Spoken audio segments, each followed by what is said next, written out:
살아계신 주님, 주님 앞에 부족한 종이 주님의 말씀을 증거하고자 섰습니다.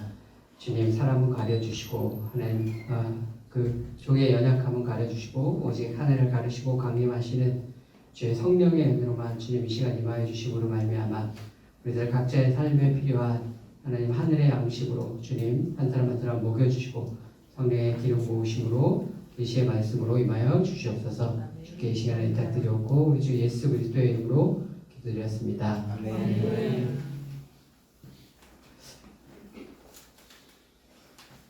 네, 오늘 함께 읽은 야고보서 5장 7절에서 8절의 말씀은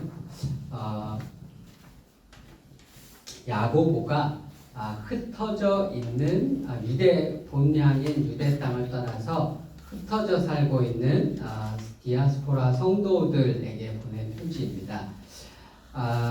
그 1장, 제가 읽지 않았지만 1장 1절에 보면 야고보가 이 편지를 쓰면서 누구한테 쓰고 있는지 이제 현재 수신인을 얘기를 하거든요. 거기에 이렇게 나와 있습니다. 예수 그리스도의 종 야고보는 흩어져 있는 12지파에게 문안하노라. 그래서 유대 땅에 살다가 흩어져서 외국에서 살고 있는 흩어져 있는 이스라엘 12지파 이스라엘 백성들 그래서 예수님을 믿는 성도들에게 쓰고 있습니다. 근데 여기서 흩어져 있다라는 단어가 헬라어로 뭐냐면 디아스포라예요. 우리가 잘 아는 디아스포라라는 단어가 바로 이 단어입니다. 근데 우리가 성도들이 왜 흩어지게 되었는가 하면 예루살렘에 우리가 잘 아는 대로 박해가 있었기 때문이거든요. 사도행전 7장에 보면 스데반이 돌에 맞아 순교하는 사건이 있죠. 그 다음에 스데반이 순교한 다음에 바로 8장 1절에 무슨 사건이 있냐면 사울이 성도들을 박해를 하는 일이 일어납니다. 그래서 8장 1절에 어떻게 나오냐면 그날에 예루살렘에 있는 교회에 큰 박해가 있어서 사도 외에는 다 유대와 사마리아 모든 땅으로 흩어지니라. 경건한 사람들이 스데반을 장사하고 위하여 크게 오더라. 사울이 교회를 잔멸할세 각 집에 들어가 남녀를 끌어다가 옥에 넘기니라. 그 흩어진 사람들이 두루 다니며 복음의 말씀을 전할세. 사울이 예수 믿는 사람들을 잡아다가 옥에 가두는 박해가 일어나서 유대 땅에 있었던 성도들이 할 수 없이 유대 땅에서 떠나야 하고 흩어지는 사건이 발생을 했습니다. 이 사건이 언제냐면 예수님이 돌아가신 직후예요. 그래서 서기 약 32년이나 33년 이때쯤 될 것으로 추정을 합니다. 근데 박해가 이때만 있었던 게 아니라 그 후에 서기 44년에 그러니까 한 10년 조금 더 지난 다음에 박해가 또 한 번 일어나게 됩니다. 그때는 사도행전 12장에 보게 되면 또 다른 헤롯 왕이 나와요. 이 헤롯 왕은 헤롯 아그리빠라고 우리가 잘 아는 헤롯 왕의 예수님이 태어날 때 베들레헴에서 아기들을 다 죽였던 그 헤롯 왕의 손자인 왕입니다. 성경에는 헤롯이라고만 나와서 우리가 헷갈리는데 헤롯 아그리빠라는 헤롯 왕의 손자입니다. 이 사건은 서기 44년에 있었는데요. 원래 유대 땅은 로마의 총독이 다스렸어요. 갈릴리 지역은 헤롯의 아들인 헤롯 안디바가 다스렸고, 그래서 갈릴리 위쪽에 있는 땅은 헤롯 빌립이 다스렸습니다.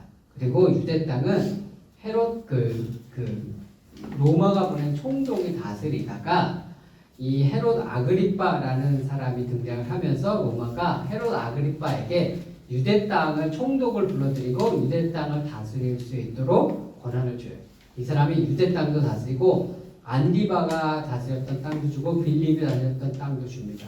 다시 한번 이 헤롯 아그리빠가 유대 지역 전체 지역, 이스라엘 전 지역의 왕으로 다시 한번 등극을 하게 돼요. 헤롯 이후에 약 40년 거의 50여 년 만에 왕이 됩니다. 근데 이 사람이 새롭게 왕이 되니까 왕이 되었는데 아마 예루살렘의 이 사도들이 자기의 통치하는데 뭔가 거침이 됐던 모양이에요. 그래서 이 사람이 사도들을 잡아다 죽입니다. 그 말씀이 어디에 있냐면 사도행전 12장에 있습니다. 사도행전 12장 1절에 보면 그때 헤롯 왕이 손을 들어 교회 중에서 몇 사람을 해하려 하여 요한의 형제 야고보를 칼로 죽이니 했습니다. 그래서 이제 예수님의 12제자 중에 사도였던 야고보가 이때 이 헤롯 아그리파라는 왕에 의해서 죽어요. 그러니까 사람들의 반응이 어떠냐면 사람들이 좋아해요. 왜냐하면 대부분의 유대인들은 예수님을 메시아라고 믿지 않잖아요. 예수님을 메시아라고 믿는 이 사람들이 자기네들이 볼 때, 특히 사두개인, 바리새인 이런 사람들 볼 때 이단이란 말이죠. 그러니까 이 사람들이 헤롯 왕이 새롭게 왕이 돼서 예수 믿는 사도들을 죽이니까 사람들이 좋아해요. 그러니까 이 사람은 왕으로서 자신의 이제 새롭게 통치를 시작해야 되는데 이게 인기가 좋은 정책이란 말이죠. 그러니까 그걸 보고서 어떻게 하냐면 이 사람이 더 잡아들여야겠구나 싶은 생각을 해요. 그게 이제 자기의 통치 기반을 다지는 정치적 행위가 되니까요. 그래서 어떻게 하냐면 사도 베드로를 잡아들입니다. 이 예루살렘 교회의 수장인 베드로를 잡아들여요. 베드로가 우리가 잘 알는 대로 12장에 그래서 옥에 갇히죠. 옥에 갇히고 그때가 6월절 일주일 명절 기간이었는데 명절이 끝난 다음에 명절 기간이니까 그때 죽이기는 좀 그렇고 끝난 다음에 죽일 계획을 세웠는데 우리가 12장에 잘 아는 대로 하나님께서 천사를 보내셔서 이제 사도 베드로가 거기서 이제 그 천사를 통해서 감옥에서 탈출을 하게 되고 12장 말미에 되면 거기 있으면 죽으니까 예루살렘을 떠나게 됩니다. 그래서 사도들이 다 예루살렘을 다 떠나게 돼요. 거기 있으면 죽게 돼서. 그래서 사도들이 떠나고 교회 리더십의 공석이 생기니까 그때 예루살렘 교회에 새롭게 리더로 뽑은 사람이 누구냐면 오늘 이 편지 야고보서를 쓴 야고보입니다. 근데 이 야고보는 예수님의 12제자 야고보가 아니라 예수님의 형제인 야고보예요. 그래서 복음서에 보면 예수님의 형제들의 이름이 쭉 나옵니다.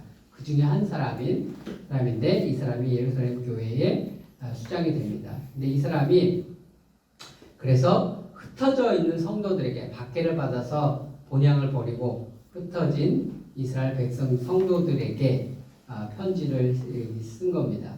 근데 우리가 이 성도들이 박해를 받아서 흩어졌다 이렇게 얘기를 하는데 이 박해를 받아서 흩어졌다는 이 말이 너무 좀 추상적이에요. 이 말이 우리가 좀 와닿게 얘기하자면 이런 거예요. 이제 일제시대 때 보면 평양에서 이제 선교를 하던 마포삼년 선교사님이 갑자기 사라집니다. 1936년도에. 이제 마포삼년 선교사님은 이제 원래 이름이 사무엘 마페시잖아요. 근데 이제 한국 이름을 마포삼년이라고 정했고 평양에 최초로 가서 복음을 전한 외국인 선교사입니다. 거기서 90년경에 가셨으니까 46년을 사역을 하셨는데 36년도에 이분이 갑자기 평양에서 사라져요. 그 이유가 뭐였냐면 이제 36년도면은 이제 일제가 이제 신사참배나 이런 것들 통치를 강화할 때거든요. 근데 가장 걸림이 되는 게 누구냐면 이 선교사들이란 말이에요. 그래서 일본 평양의 경찰 총감이 이 사무엘 마페 선교사님을 암살할 계획을 세웁니다. 자기 집에서 부하들을 모아놓고 이 마포삼년 선교사님을 어떻게 죽일지를 모의를 했는데 그 얘기를 그 경찰 총감의 와이프가 들었어요. 근데 그 아내가 크리스찬이었거든요. 그래서 이 사람이 사무엘 마페 선교사님한테 몰래 쪽지를 보내요. 그래서 나는 경찰 총감의 아내인데 지금 당장 평양을 떠나라. 안 그러면 당신 죽는다. 그래서 그날로 이분이 짐을 싸서 만주로 가는 기차를 타고 만주로 가셨다가 상해를 거쳐서 요코하마를 거쳐서 샌프란시스코로 어느 날 갑자기 사라져요. 그게 이런 박해를 피해서 흩어졌다는 게 이런 거예요. 한경지 목사님도 처음에 해방이 되고 신의주에서 목회를 하시다가 처음에는 공산당이 자기네도 이제 통치를 해야 되니까 바쁘니까 교회를 내버려 두다가 어느 날 갑자기 교회 목사들을 잡아들이기 시작을 해요. 한경지 목사님이 그 당시 엘리트니까 프린스턴에서 공부하고 있으니까 엘리트니까 신의주시의 이제 행정 이런 것도 담당을 하셨단 말이죠. 그랬는데 거기 출근하려고 하는데 어떤 사람이 와서 기별을 전해주는 거예요. 목사님 지금 당장 떠나셔야 됩니다. 지금 안 떠나시고 저기 출근하시면 목사님 지금 당장 잡혀가십니까? 지금 공산당이 다 사람들을 목사님들 다 잡아들이고 있습니다. 그래서 한경지 목사님이 그날로 아내와 아이들에게도 얘기를 못하고 그날로 바로 이제 남한으로 내려오셨다고 그러거든요. 이게 박해를 받아서 흩어졌다는 게 이런 거예요.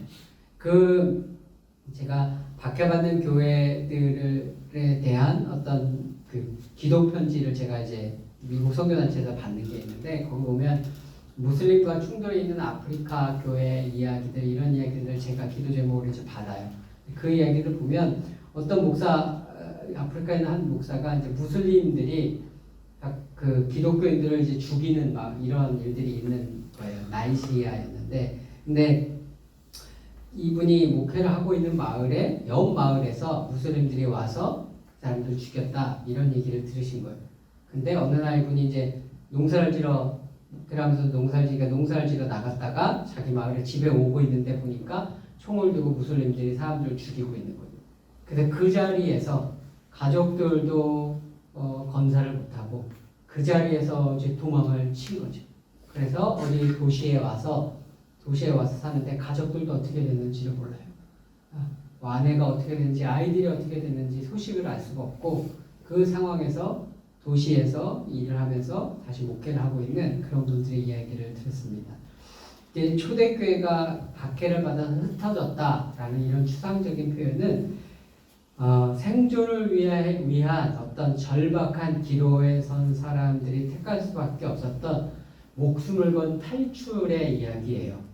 믿음 때문에 그 생사의 기로에 섰던 자들의 삶의 처절함이 달린 생존의 이야기가 바로 이 박해를 받아서 흩어졌던 성도들의 이야기입니다.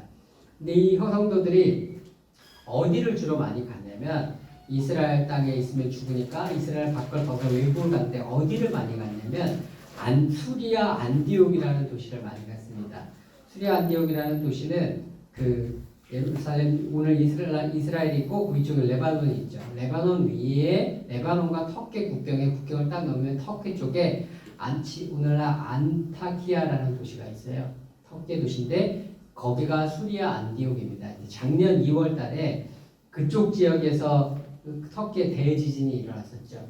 그래서 그 안디옥 쪽에 있는 1000년이 넘은 교회들 예배당도 다 무너졌다, 이런 얘기들이 있었습니다. 그래서 우리나라 119 구급 대원들이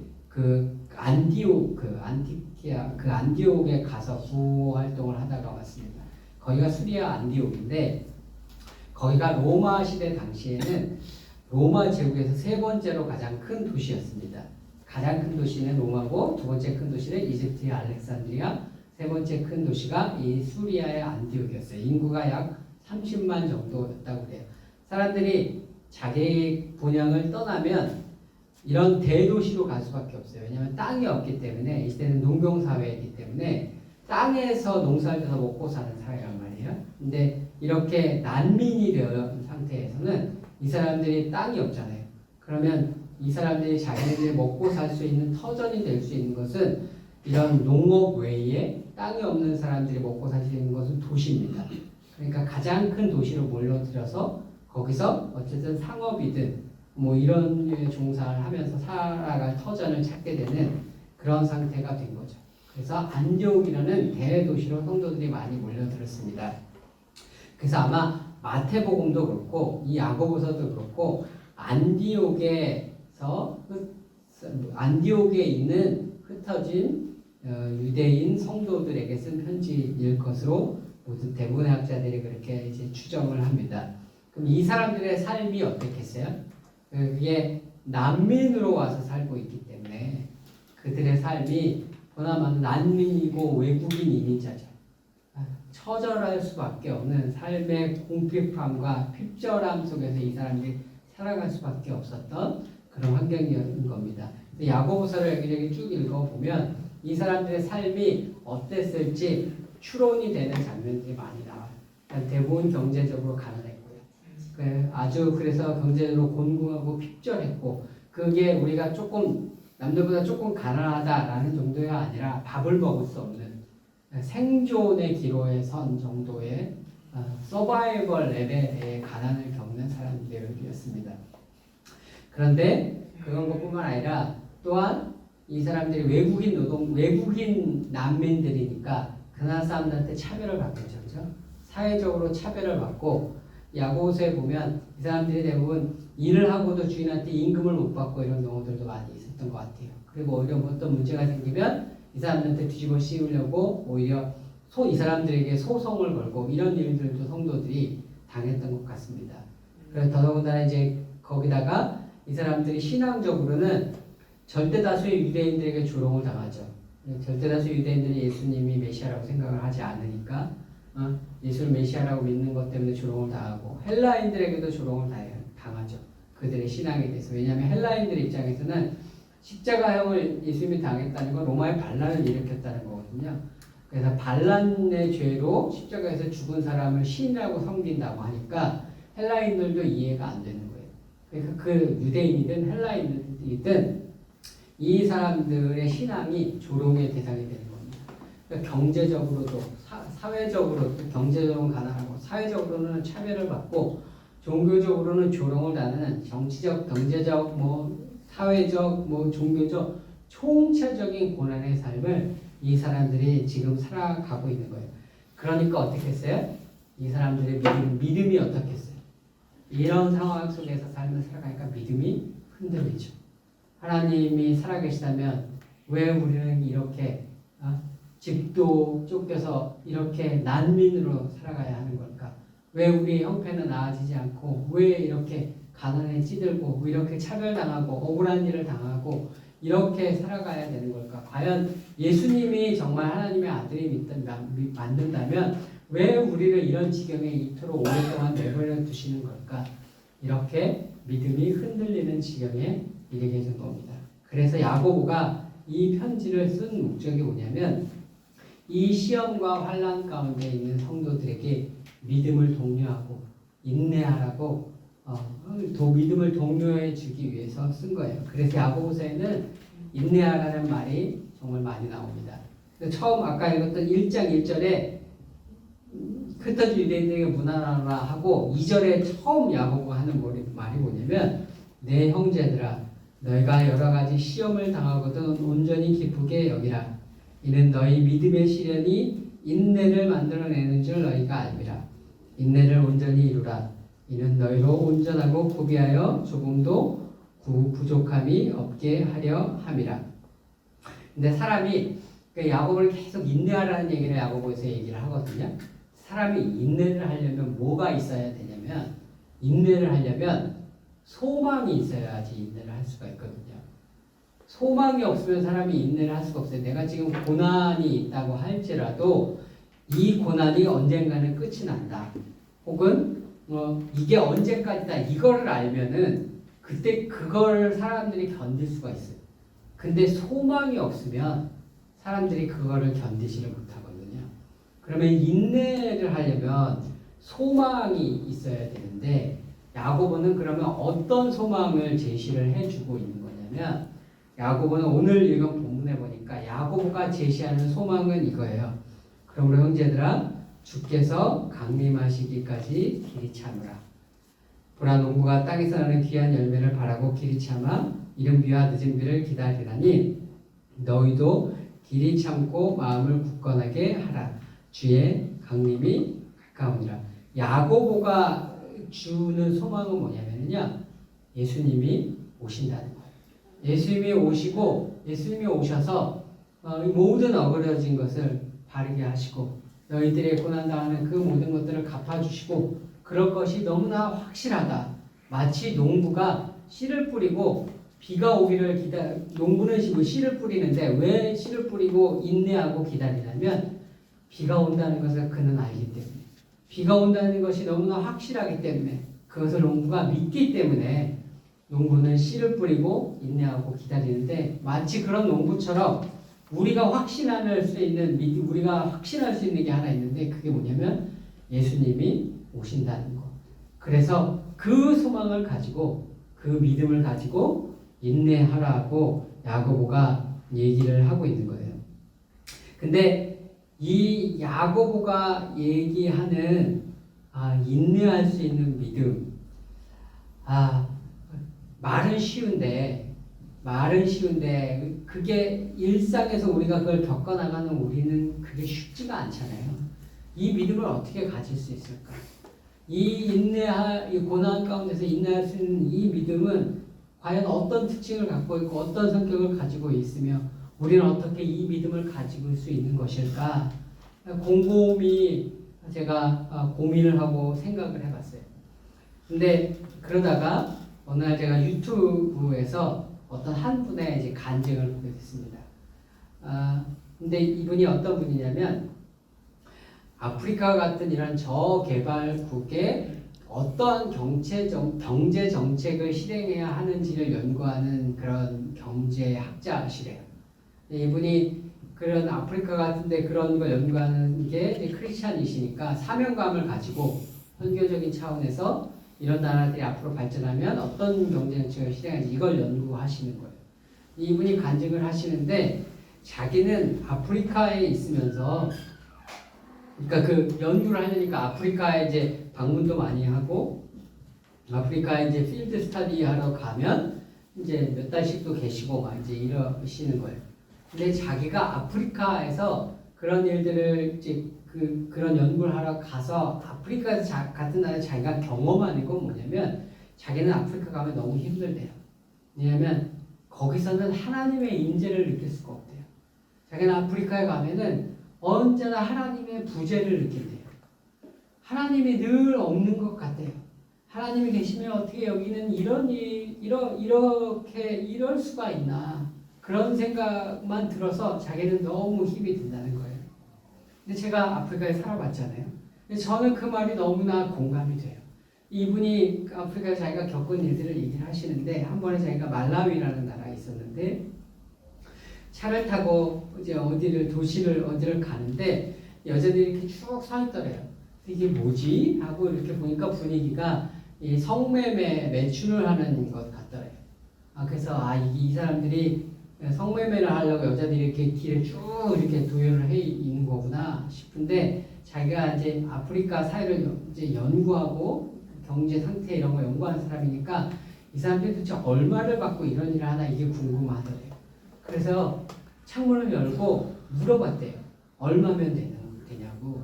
그랬더니 한 여자가 이야기를 하는데 한국 돈으로 4,000원을 얘기를 하더래요. 한국 돈 4,000원을 주면 이 여성은 그 몸을 팔고 그 돈으로 자기의 생계를 이어가는 삶을 영위를 하는 거죠. 이 여성들이 쭉 사는데 자기 쭉 지나가다 보니까 너무나 어려 보이는 아이가 하나가 있더래요. 이 아이가 너무 어린데 너무 어려 보이는데 자기가 볼 때 중학생 정도밖에 안 돼 보이는데 그 아이가 거기에 나와 있어서 그 아이한테 물어봤더니 너도 여기서 그러면 성매매를 하려고 있는 거냐? 그랬더니 그 아이가 그렇다고 하대요. 그러면 너는 얼마 주면 되냐? 물어봤대요. 그 아이가 얘기를 하는 게 1,000원을 한국 돈 좋은 1,000원을 얘기를 하더라는 거예요. 그 좋은 1,000원에 그래서 그 아이에게 그 1,000원 가지고 뭐 하려고 하는 거냐? 물어봤대요. 그랬더니 그 1,000원이 있으면 그 1,000원이 있으면 자기가 버스비를 내고 학교를 갈 수 있다고 그렇게 얘기를 하더래요.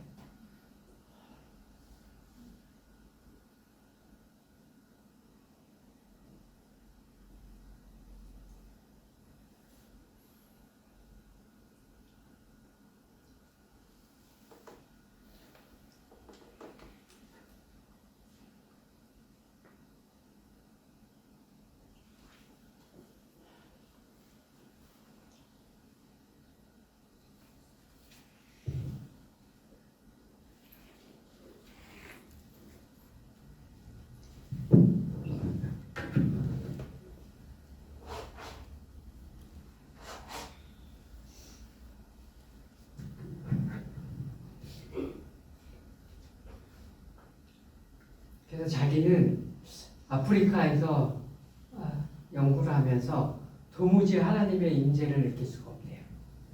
하나님의 계시다면 어떻게 이곳은 이래야만 하는가라는 걸 늘 고민한대요. 한 번은 이디오피아에서 이분이 연구를 하고 계셨는데 이디오피아에 이제 내전이 일어났대요. 정부군하고 이제 그쪽 아프리카는 이제 부족이 틀리면 이제 전쟁이 많이 일어나거든요. 부족이 틀리면 정권을 못 잡으니까 늘 반란을 일으키고 그렇습니다. 그럼 정부군이 오면 그래서 자기가 있던 마을에서 바로 옆에 마을에 정부군의 헬기가 와서 그냥 다 쏴서 갈겨서 마을에 있던 주민이 500명이 그냥 다 몰살을 했대요. 한 번은 제가 어떤 나라에서는 자기처럼 연구하는 서양 사람이 한 명 있었대요. 친구로 지냈는데 옆에 마을에 있었는데 그 사람은 옆에 마을에서 그래서 가끔씩 만나서 교제도 하고 연구하는 것도 같이 나누고 친구처럼 너무 친하게 지내는데 어느 날 갑자기 소식이 들어왔는데 그 사람이 죽었다고 그러더래요. 어떻게 죽은 건지 알아봤더니 강도가 들어서 그냥 칼에 맞아서 그냥 집에서 밤에 죽었다고 그래요. 아프리카는 강도가 많거든요. 이 사람들은 외국인은 무조건 돈 많은 사람들이라고 생각하기 때문에 그리고 이 사람들은 돈만 훔치는 데 목적이 있는 게 아니라 사람을 쉽게 죽여요. 그런 것들을 별로. 근데 옛날에 우리나라도 그랬어요. 옛날에 우리나라도 못 배우고 못 살을 때 우리도 다 그랬습니다. 근데 그 사람이 죽었다는 얘기를 들으니까 그게 언제든지 내가 될 수 있는 거거든요. 그런 걸 생각을 하면 그러면 과연 하나님은 어디 계십니까? 만약 내가 죽었다면 내 아내는 어떻게 할 것이며 내 자식은 어떻게 할 것인가? 자기는 늘 하나님의 임재보다는 부재가 떠오른다고 그렇게 얘기를 하시더라고요. 제가 그 이야기를 듣는데 저희도 아프리카 있을 때 잠비아라는 나라 있을 때 저희 집에서 한 10여 분 떨어진 곳에서 한국 선교사님이 강도를 당하셨어요. 그래서 그분이 한국으로 후송돼서 간신히 목숨을 건지셨어요. 근데 그게 언제든지 내가 될 수 있는 거거든요. 근데 정말 두렵기도 하고 그러는 가운데 있었습니다. 근데 그때 하나님께서 제게 주신 제가 굉장히 그 일을 보면서 두려웠어요. 내 가족을 내가 어떻게 지킬 것이며 그런 두려움 가운데 있는데 그때 하나님께서 주신 말씀이 있었습니다. 그게 뭐냐면 고린도전서에 바울이 고린도에 왔을 때 두렵고 떨 때 하나님께서 두려워하지 말라. 이 성 중에 내 백성이 많음이라. 하나님께서 이렇게 말씀하시는 말씀이십니다. 근데 어느 날 그 말씀을 받고 제가 그 두려움부터 벗어날 수가 있었어요. 하나님께서 두려워하지 말라고. 이 성 중에 나의 백성들이 많이 있으니 두려워하지 말라고 하나님께서 내게 그렇게 주시는 말씀을 받고 제가 그 두려움에서 벗어날 수가 있었습니다. 그때 제가 깨달은 게 뭐냐면 믿음은 내가 잘 되고 내가 원하는 대로 다 이루어지고 이럴 때 드러나는 것이 아니라 믿음은 인간적인 세상적인 시간에서는 불가능의 때에 인간적인 시각에서는 하나님이 없는 것만 같은 때에 인간적인 시각에서는 때로는 하나님이 나를 버리는 것만 같은 때에 인간 시작에서는 하나님이 지금 나를 버리시고 내가 저주를 받은 것만 같고 내가 왜 이런 고난 가운데 있어야 하는지 이해할 수 없는 그러한 고난의 때에 확실하게 드러나는 거구나 라는 걸 제가 그때 깨달았어요. 왜냐하면 사람들은 자기가 하고자 하는 일이 다 잘 되고 자기가 이루고자 하는 것이 다 이루어지고 경제적으로도 풍요하고 모든 것이 내가 원하는 대로 이루어질 때 모든 사람들이 다 믿음을 얘기해요. 할렐루야 하나님을 찬송해요. 그런데 인생을 살다가 보면 도대체 왜 하나님이 나한테 이런 고난을 주시는지 모든 소망이 사라지는 것 같고 되는 일이 없는 것 같고 도대체 하나님은 어디 계신가? 정말 하나님이 계시기는 한 건가라고 하는 의문이 드는 순간들이 있어요. 근데 그때가 어떤 순간이냐? 정말 내가 하나님을 살아계신 하나님을 향한 믿음을 갖고 있는 자인지 아니면 세상의 가능성, 인간의 가능성을 의지하는 자인지가 갈라지고 드러나는 순간인 것을 제가 그때 깨달았습니다. 믿음이라는 것은 그래서 내가 삼위일체의 하나님을 믿는다라고 하는 지적인 동의가 믿음이 아니에요.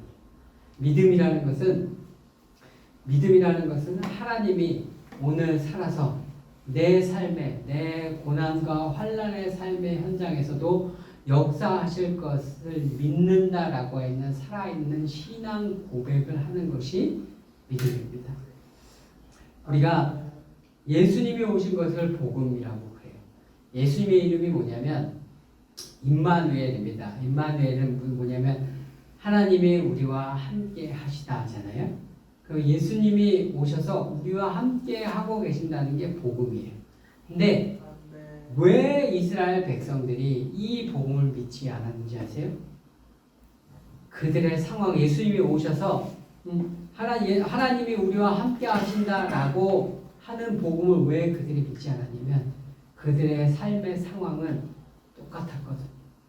그들이 바라는 것은 예수님이 오시면, 메시아가 오시면 그들을 로마의 압제로부터 해방시켜 줄 걸로 기대를 했거든. 그런데 그들의 삶의 상황이 어땠어요? 예수님이 오셨는데 여전히 로마의 압제하에 있고, 여전히 로마의 총독의 지배하에 있고, 여전히 그들의 삶은 그들에게 텍스를 내야 하고, 그래서 그걸로 인해 삶이 핍절하고 피폐하고 아무것도 나아진 게 없어요.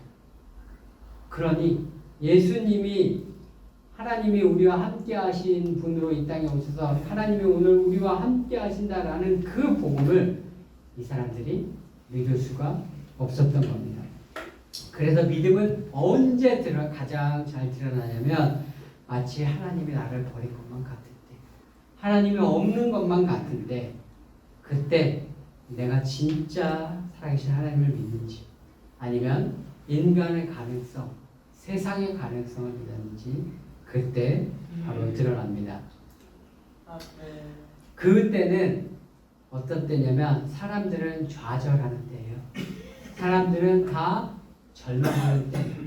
근데 모든 사람들이 이때는 모든 사람들이 다 불가능하다고 할 때예요.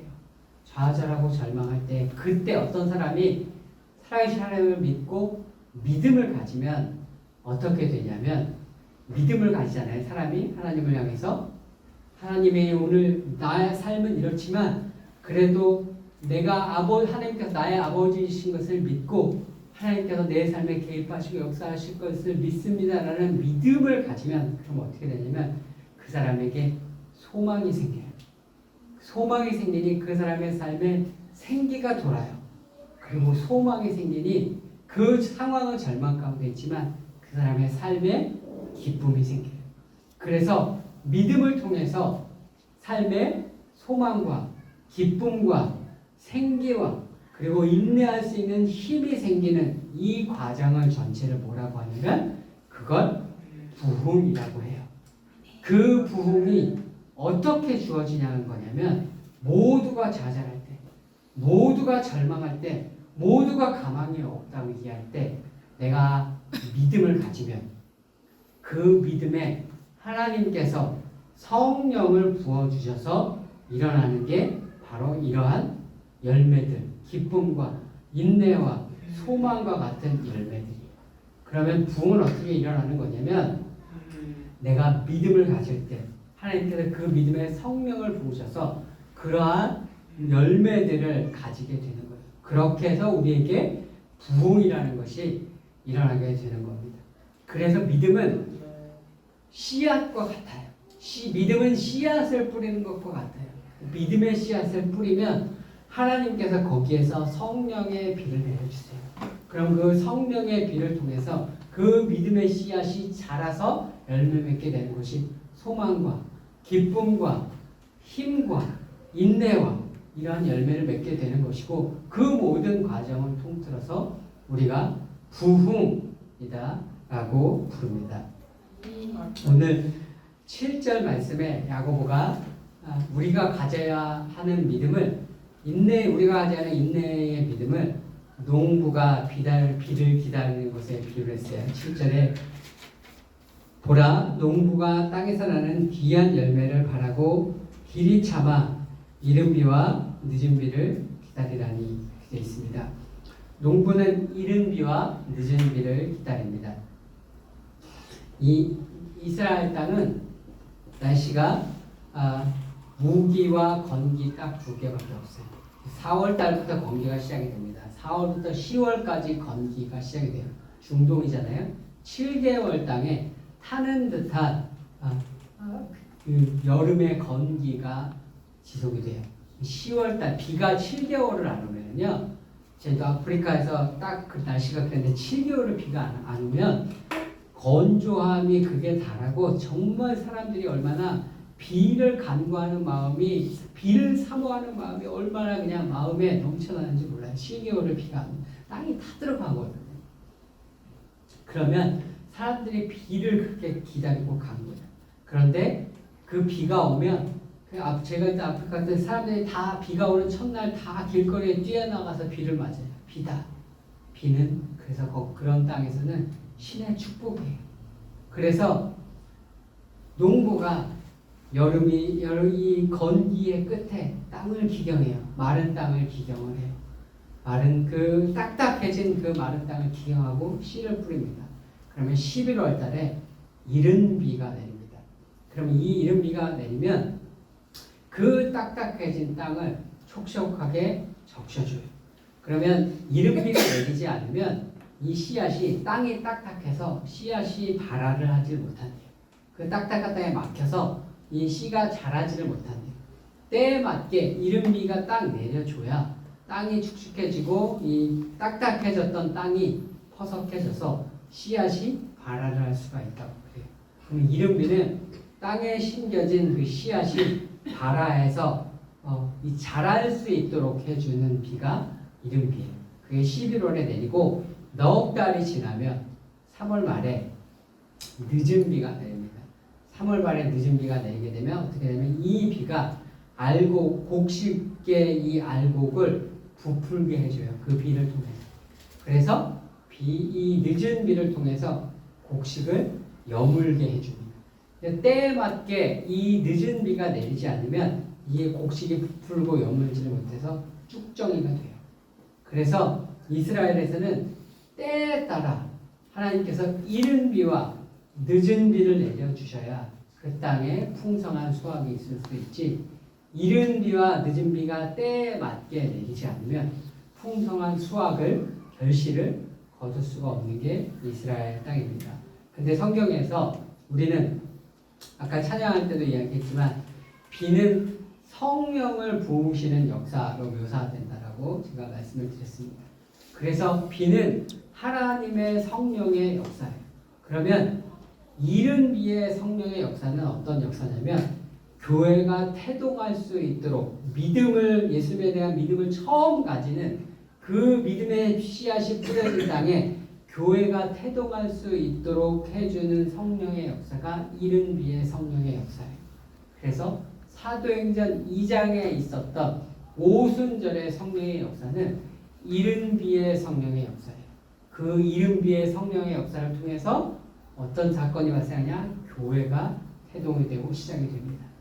예루살렘에서 그뿐만 아니라 복음이 처음 증거되는 믿음의 씨앗이 처음 뿌려지는 땅에는 어디나 이러한 이른 비의 성령의 역사가 있어요. 예를 들면 바울이 복음을 증거하는 곳마다 그랬고, 미국 땅에 미국이란 나라가 독립전쟁을 통해 세워지기 전에 이미 그 땅에 1차 대각성 운동이라는 성령의 부으심이 있어서 그 땅에 교회가 태동할 수 있도록 하나님께서 이른 비의 성령의 역사를 하셨어요.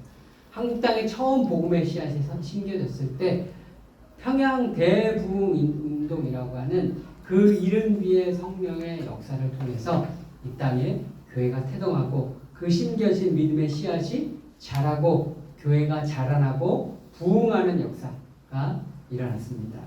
그런데 성령의 역사는 그것만 있는 것이 아니라 늦은 비의 성령의 역사가 있습니다. 이 늦은 비의 성령의 역사는 알곡으로 교회를 무장시키는 역사입니다. 추수 직전에 하나님께서 알곡으로 무장시키기 위해서 부어주시는 성령의 역사를 늦은 비의 성령의 역사라고 해요. 교회 이 구속의 하나님의 구속의 역사, 교회사를 보면 교회는 지금까지 믿음의 씨앗이 뿌려지고 그 믿음의 씨앗이 뿌려진 것에 성령의 부흥의 이른비의 성령의 부흥의 역사를 통해서 교회가 태동이 되어지고 자라나서 교회가 자라나고 확장되어 왔어요. 이제 그 이른비의 성령의 역사는 거의 다 전 세계를 지구를 거의 한 바퀴 거의 다 돌았습니다. 거의 마지막 남은 곳이라고는 이른비의 성령의 역사가 아직 부어지지 않은 마지막 남은 곳은 아마 무슬림들이 있는 딱 그 정도일 거예요. 그곳에서 이른비의 성령의 역사로 그곳에 교회가 태동이 되어지면 그곳에 이제 늦은비의 성령의 역사가 온 지구 한 바퀴를 모두 다 마치게 됩니다. 그러면 교회에 남은 것은 무엇이냐 하면 늦은비의 성령의 역사예요. 알곡으로 무장시키는 성령의 역사. 이 사람들을 단순히 이른비의 성령의 역사는요. 이른비의 성령의 역사가 있으면 그 이른비의 성령의 역사를 통해서 많은 그 씨앗이 자라는 게 보여요. 이른비가 나면 그 씨앗이 자라잖아요. 없던 땅에 씨앗이 발아나고 푸릇푸릇한 잎이 나오고 그것이 자라고 이런 것들이 보여요. 이른비의 성령의 역사가 있을 때에는 사람들이 교회로 몰려드는 것이 보여요. 그리고 그곳에서 놀라운 사람들의 회개가 일어나고 교회가 성장하는 것들이 보여요. 그런데 이 늦은비의 성령의 역사는 알곡으로 무장시키는 역사라서 아마 눈에는 크게 보이지 않을 수가 있어요. 그 겉으로 보기에는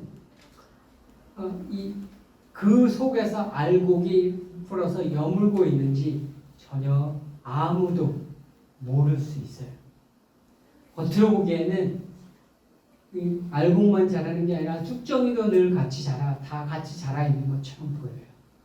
그러나 이 늦은 비의 성령의 역사는 사람들을 마지막 때에 추수 직전에 교회에 임해서 사람들을 알곡으로 무장시키는 그러한 역사를 하나님께서 행하실 것입니다. 마지막 때 이 알곡으로 무장되어져 있는 역사 가운데 동참하는 사람들은 결코 흔들리지 않는 믿음을 갖게 될 거예요. 우리가 코로나와 같은 때 교회가 다 흩어지고 교회가 모일 수 없을 때 사람들은 전부 다 어떻게 생각하냐면 교회가 망했다라고 생각했어요. 교회가 큰일 났다라고 생각을 했어요. 예수님께서 오시기 직전의 마지막 때는 심판의 때예요. 심판의 때라서 히브리서는 뭐라고 얘기를 하냐면 하나님께서 흔들릴 수 있는 모든 것을 흔드시는 때라고 이야기를 하고 있습니다. 그러면 이때는 두려움 때, 이때는 떨리는 때, 이때는 마치 하나님이 없는 것만 같은 때, 이때는 하나님이 계시다면 왜 이런 일이 발생한가라는 의문이 드는 때예요. 그런 일이 드는 때에 알곡으로 무장된 자들은 결코 흔들리지 않고 사람들은 다 망했다고 생각하는 그 때에도 신실한 하나님을 향한 믿음을 가지고 흔들리지 아니하고 알곡으로 무장되어서 인내하는 믿음을 가지고 예수님의 재림을 기다리게 될 겁니다. 아마도 이들은 그래서 겉으로는 크게 보이지 않을 수 있어요. 겉으로는 이들에게 부흥이 일어나는지 보이지 않을 수 있습니다. 아마 이들은 밀실과 골방 가운데서 늘 살아계신 하나님을 만나고 늘 살아계신 하나님과의 교통함 가운데 하나님을 기대하고 늘 그 믿음의 씨앗을 뿌려서 주께서 부으시는 그 성령의 역사로 충만함을 경험했던 그러한 자들로 구성되어질 것입니다. 우리는 개인적이든 시대적이든 모두 하나님이 없는 것만 같은 그런 어둠의 시대를 누구나 다 지나갑니다. 하나님의 임재는 느낄 수 없고 하나님의 부재만이 느껴지는 그런 시대를 우리 모두는 다 거쳐가게 되어 있어요. 그러한 때에 정말 밀실과 골방에서 사람들은 다 하나님이 없다라고 느끼는 때, 그런 때에도 정말 날마다 하나님을 향해 부르짖는 그 밀실과 골방의 기도를 통해서 믿음을 갖게 되시고 그 믿음의 씨앗을 통해서 정말 하나님을 향한 소망을 갖게 되고 기쁨의 열매를 맺게 되고 그 이름 위의 성령의 역사를 날마다 여러분의 삶의 현장에서 밀실과 골방의 현장에서 경험하시고 알고로 무장되셔서 마지막 때에 알고로 무장되어 흔들리지 않는 믿음으로 그 어둠의 시대를 통과할 수 있는 믿음을 갖게 되는 저와 여러분 모두가 되시기를 주 예수님의 이름으로 축복드립니다. 우리 이 시간 다 같이 기도하도록 하겠습니다. 하나님.